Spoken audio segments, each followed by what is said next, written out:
Hello friends, welcome to my channel. ఈరోజు మనం AP సేవా పోర్టల్ సిటిజన్ లాగిన్ ఎలా అవ్వాలనేది ఈరోజు తెలుసుకుందాం. మొదటగా మీరు గూగుల్ ఓపెన్ చేసి ఏపీ సేవా పోర్టల్ అని టైప్ చేస్తే ఈ వెబ్సైట్ అనేది ఓపెన్ అవుతుంది. మీకు దీంట్లో పైన 3 బాక్సెస్ ఇచ్చారు, చూడండి, గమనించండి.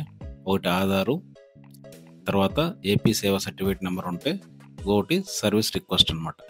ఈ 3 బాక్సెస్ అనేది మనకు కనిపిస్తాయి. దాని పక్కన లాగిన్ అనేది చూడండి. దాని మీద కజర్ పెట్టగానే సిటిజన్ లాగిన్, ఎంప్లాయీ లాగిన్ అనేది ఉంటుంది.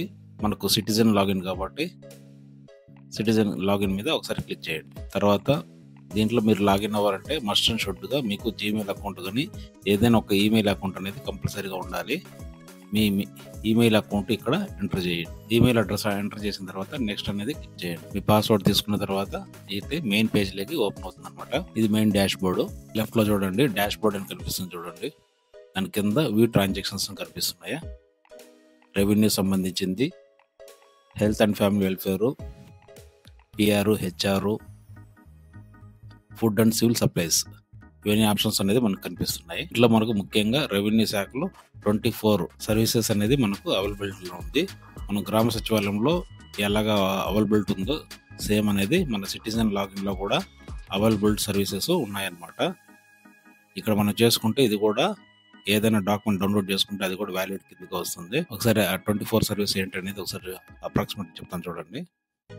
అడంగల్ కానీ, ఇంటిగ్రేటెడ్ సర్టిఫికేట్ కానీ, income certificate, family member certificate, OBC certificate, ROR 1B కానీ, టైటిల్ లీడ్ అండ్ పాస్బుక్, ఇలాంటివి 24 సర్వీసెస్ అనేది మన సిటిజన్ లాగిన్లో అవైలబిలిటీ ఉన్నాయి.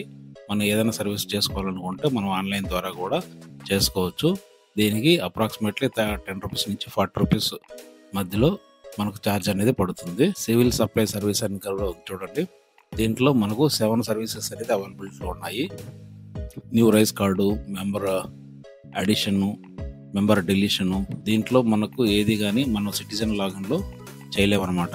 ఎందుకంటే ఇది సచివాలయంలోకి వెళ్ళి మన రైస్ కార్డు సంబంధించింది ఏదైనా కానీ అక్కడే చేసుకోవాలి. యాడింగ్ కానీ, డిలీషన్ కానీ ఏదైనా కానీ మీరు సచివాలయంలోకి వెళ్ళి చేసుకోవాలి. ఆన్లైన్ అనేది అవైలబిలిటీ అనేది లేదు. కాకపోతే మనకు ఈ రెవెన్యూ సంబంధించిన ఇవన్నీ కూడా మనం ఆన్లైన్లో మనమే డైరెక్ట్గా అప్లై చేసుకోవచ్చు. ఈ సర్వీసెస్లో మొదటిగా కంప్యూటరైజ్డ్ అడంగల్ అనేది ఉంది కదా, ఇది ఒకసారి క్లిక్ చేయండి. మీరు అడంగల్ అనేది ఒకవేళ ప్రింట్ తీసుకోవాలనుకుంటే ఈ ప్రాసెస్ ముందుగా మీ ఆధార్ కార్డ్ అనేది ఇక్కడ ఎంటర్ చేయాలి.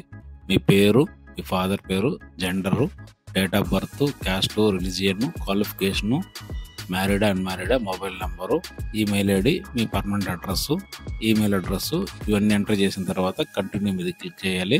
ఫస్ట్ మన డిస్టిక్ అనేది సెలెక్ట్ చేసుకోవాలి, మనం ఏ డిస్టిక్ సంబంధించిన వాళ్ళం అనేసి. తర్వాత పక్కన మీ మండల్, మీరు ఏ మండలం సంబంధించిన వ్యక్తులు అయితే ఆ మండల్ సెలెక్ట్ చేసుకోవాలి. తర్వాత మీ విలేజ్ అనమాట.